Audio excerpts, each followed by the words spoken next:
अस्सलाम वालेकुम स्टूडेंट्स, यहाँ पे हमारे पास क्लास 6 का मैथ्स का लेक्चर है जो कि हमारे पास एक्सरसाइज 6.1 हमने स्टार्ट की हुई थी। और यहाँ पे आज हमारे पास है पेज नंबर 79 एक्सरसाइज 6.1 का। और पेज नंबर 79 पे हमारे पास फर्स्ट 5 क्वेश्चन हमने लास्ट लेक्चर में किया। अब यहाँ पे हमारे पास है क्वेश्चन नंबर 6, सेम वही मेथड है लेकिन ये हमारे पास स्टेटमेंट क्वेश्चन आ गए हैं।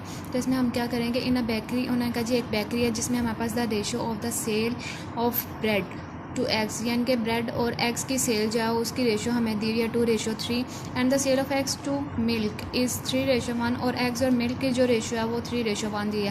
Find the continued ratio of bread eggs and milk. तो आपने इसकी जो वो कंटिन्यूड रेशो जो वो फाइंड आउट करनी है, जो कि लास्ट लेक्चर में आपको मैंने कंटिन्यूड रेशो जो वो समझाई थी। ठीक है, उसी तरीके से हम यहाँ पे करेंगे।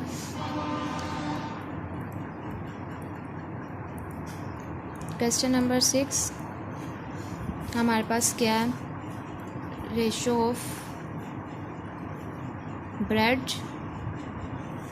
टू एग्स, फिर एग्स टू मिल्क। ठीक है, तो ब्रेड टू एग्स की जो रेशो है हमारे पास 2:3 है, वो हम लिख लेंगे। उसके बाद है नेक्स्ट हमारे पास एग्स टू मिल्क है, वो 3:1 है। एग्स की हमारे पास 3 और इसी तरह से मिल्क की 1। इसकी कंटिन्यूड रेशो निकालनी है। तो कंटिन्यूड रेशो का मेथड मैंने आपको बताया था लास्ट वीडियो में, वो क्या था, उसमें हमने क्या किया था, इसको इससे मल्टीप्लाई किया, इसको इससे मल्टीप्लाई किया और इसको इससे मल्टीप्लाई किया। ठीक है, तो यहाँ पे 2 3 6, फिर हमारे पास आगे रेशो, फिर उसके बाद है 3 3 9 और ये रेशो, और फिर 3 1 3, ये हमारे पास आगे रेशो। सो जो उन्होंने क्वेश्चन में कहा हुआ था, so the continued ratio of bread eggs and milk is 6:9:3। This is your answer. ठीक है, इसी तरह से बाकी क्वेश्चंस भी आप लोगों के होंगे कि पहले आपने इस तरह से रेशो बना लेनी है, देन आपने इसी तरह से उसको सॉल्व आउट कर लेना। क्वेश्चन नंबर 7 है जी, Ahmed and Irfan got a profit in a business in the ratio 5:4। कि अहमद और इरफान ने जो वो बिजनेस स्टार्ट कर उनको प्रॉफिट जो मिला वो 5:4 का प्रॉफिट मिला। And Irfan and Wasim got a profit in the ratio, और इरफान और वसीम का जो रेशो हमारे पास आया वो हमारे पास 8:9 है। ठीक है, find the ratio of profit among Ahmad Irfan and Wasim. तो वही प्रोसेस आ जाएगा, अहमद इरफान और वसीम का नेम लिखेंगे हम यहाँ पे, अहमद इरफान एंड वसीम, इन तीनों की रेशो लिखेंगे। अहमद और इरफान की जो सबसे पहले रेशो हमें दी है वो 5:4 है, वो हम लिख लेंगे 5:4। देन हमारे पास इरफान और वसीम की रेशो दी है वो 8:9 है, तो यहाँ पे इरफान और वसीम की रेशो 8:9। ठीक है, बाकी सारा प्रोसेस वही है। तो इसी तरह से बाकी क्वेश्चन नंबर 8 और 9 भी होंगे, वो भी आप लोगों ने इसी तरह से करनी है। और इसकी देखें नीचे जो क्वेश्चन नंबर 9 है उसमें उन्होंने रेशो जो है वो इस फॉर्म में दे दिया। तो प्रोसेस वही है, ज़ारा, मुना और कॉमन लिखें और उनकी ये रेशोज़ लिखें। रेशोज़ लिखने के बाद उनको मल्टीप्लाई करके उनकी कॉन्टिन्यूड रेशो निकालें। ठीक हो गया। नेक्स्ट हमारे पास है, हमारे पास प्रोपोर्शन। प्रोपोर्शन क्या चीज़ है? We have learned in our previous classes the 4 quantities are said to be in proportion। उनका जी हम पिछले क्लासेस में पढ़ चुके हैं 4 क्वांटिटीज़ के जब दरमियान में हमारे पास जो वो वैल्यूज़ होती हैं तो वो हमारे पास प्रोपोर्शन में होती हैं।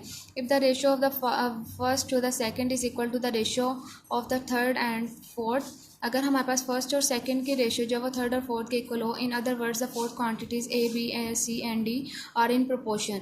तो हमारे पास या दूसरे अल्फाज में हम इस तरह से कह सकते हैं कि हमारे पास 4 क्वांटिटीज़ हैं जिनको हम ए बी सी डी कह सकते हैं, वो प्रोपोर्शन में है। तो वो प्रोपोर्शन में किस तरह से होंगी, वो जब इक्वल होंगी तो फिर उनको प्रोपोर्शन में हम कन्वर्ट कर सकते हैं। If A:B is equal to C:D, अगर हमारे पास A:B जो वो C:D के इक्वल होगा। Let us recap on what we studied in our previous class about proportion. का जी रिकैप कर लीजिए, रिवाइज कर लेते हैं कि हमने प्रीवियस क्लासेस में प्रोपोर्शन के अबाउट क्या पढ़ा था। इन अ प्रोपोर्शन में हमारे पास the second and the third elements are called means. जो सेकंड और थर्ड एलिमेंट्स होते हैं वो मीन्स कहलाते हैं फॉर प्रोपोर्शन, किसी भी प्रोपोर्शन के।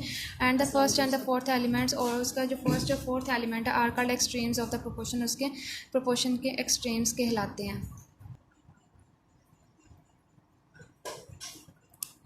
अच्छा, तो अब यहाँ पे आ गया हमारे पास प्रोपोर्शन में हमारे पास 4 एलिमेंट्स और वो हमारे पास हैं या A B सी और ए।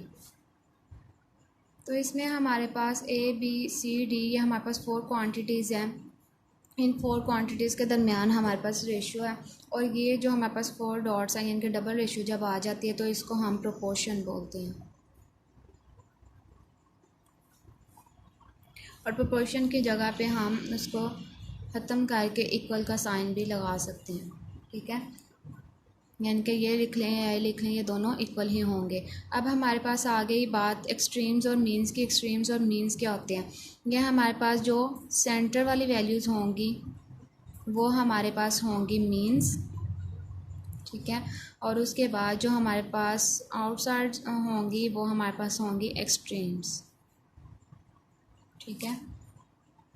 ये मीन्स और एक्सट्रीम्स याद रखने हैं क्योंकि क्वेश्चन में हम इसको इसी तरह से पढ़ेंगे कि प्रोडक्ट ऑफ एक्सट्रीम्स या प्रोडक्ट ऑफ मीन्स, ठीक है। ये हमारे पास सेंटर वाले मीन्स और जो हमारे पास ये आउटसाइड में यानी कि जो बाहर के हैं दोनों वो हमारे पास एक्सट्रीम्स होंगी। और हमारे पास प्रोपोर्शन जो है वो उसको हम इक्वल में भी कन्वर्ट कर सकते हैं, और ये हमारे पास प्रोपोर्शन बेसिकली हमारे पास ये 4 डॉट्स होते हैं। अब नेक्स्ट है जी प्रोपोर्शन में हमारे पास if second and third elements of a proportion have the same value. अगर हमारे पास सेकंड और थर्ड एलिमेंट्स जो हमारे पास ये सेकंड और ये थर्ड एलिमेंट्स हैं इनकी वैल्यूज़ जो सेम होती हैं सच एस ए बी और सी। ये हमारे पास अगर यहाँ पे भी बी आ जाता है और ये थर्ड जब हमारे पास सी हो जाती है, सेकंड और थर्ड जब वो सेम हो गए बी और बी, तो क्या होगा है B is called mean proportional. तो बी जब हमारे पास मीन प्रोपोर्शनल होगा, one ratio is proportional to the other ratio. एक रेशो जो है वो दूसरी रेशो के इक्वल होगी। ये जो भी मैंने आपको बताया कि A ratio B is equal to C ratio D के इक्वल होगी। और जो मीन्स और एक्सट्रीम बताया कि ये हमारे पास ये प्रोडक्ट ऑफ मीन्स है और ये जो हमारे पास है ये प्रोडक्ट ऑफ एक्सट्रीम्स होंगे। The fourth element of a proportion is known as the fourth proportional. जो हमारे पास फोर्थ एलिमेंट होगा किसी भी प्रोपोर्शन का वो हमारे पास फोर्थ प्रोपोर्शन कहलाएगा। For example in a proportion मिसाल के तौर पर हमारे पास ए बी सी डी ये हमारे पास एक प्रोपोर्शन है। इसमें जो हमारे पास डी एलिमेंट है D is called the fourth proportional. D जो हमारे पास फोर्थ प्रोपोर्शनल कहलाएगा ए बी एंड सी का। नेक्स्ट है हमारे पास a relation in which one quantity increases और decreases in the same proportion. एक ऐसा हमारे पास रिलेशन जिसमें हमारे पास कोई एक क्वांटिटी जो है वो इंक्रीज़ कर रही है कि बढ़ रही है या डिक्रीज़ या कि कम हो रही है इन द सेम प्रोपोर्शन। उसी प्रोपोर्शन में बाय इंक्रीजिंग और डिक्रीजिंग द अदर, दूसरी को इंक्रीज़ या डिक्रीज़ करवाते हुए इस कॉल्ड द डायरेक्ट प्रोपोर्शन। तो हमारे पास ये जो प्रोपोर्शन होगा वह डायरेक्ट प्रोपोर्शनल कहलाएगा। सेम इसी तरह से इसका ऑपोजिट हो जाएगा। तो उसमें हमारे पास क्या है कि a relation in which one quantity increases. एक ऐसा हमारे पास रिलेशन जिसमें एक क्वांटिटी जो है इंक्रीज़ करती है सेम प्रोपोर्शन में by decreasing the other quantity, दूसरी क्वांटिटी को डिक्रीज़ कर रही है कि एक बढ़ रही है और दूसरी को कम कर रही है। तो ये हमारे पास इसी तरह से यहाँ एक कम हो रही है तो दूसरी बढ़ रही है। इसी तरह से हमारे पास जो प्रोसेस है वो हमारे पास क्या कहलाएगा, इस कॉल्ड इन्वर्स प्रोपोर्शन। उसको हम इन्वर्स प्रोपोर्शन कहते हैं। A method which is use to calculate, ऐसा मेथड जो कि कैलकुलेट करने के लिए यूज़ होता है the value of a number, किसी भी नंबर की वैल्यू को ऑफ थिंग्स मुख्तलिफ चीज़ों की, by finding the value of one unit, किसी भी एक यूनिट की वैल्यू को फाइंड करके या किसी भी चीज़ की इस कॉल्ड द यूनिटरी मेथड। तो उसको हम क्या कहते हैं, यूनिटरी मेथड। ये सारी हमारे पास जो इसकी बेसिक्स हैं प्रोपोर्शन की, ये हमारे पास इधर से डेफिनेशन आ जाएगी कि प्रोपोर्शन होता क्या है और इसमें मीन्स और एक्सट्रीम्स क्या है, मीन्स और एक्सट्रीम्स को हम किस तरह से लिख सकते हैं और उनके किस प्रोपोर्शनल को हम कौन सा एलिमेंट का नेम देते हैं। ये सारी इसकी प्रॉपर्टीज़ आपने करनी है और क्वेश्चन नंबर 6, 7, 8, 9 एक्सरसाइज 6.1 का इनका होमवर्क भी करना है।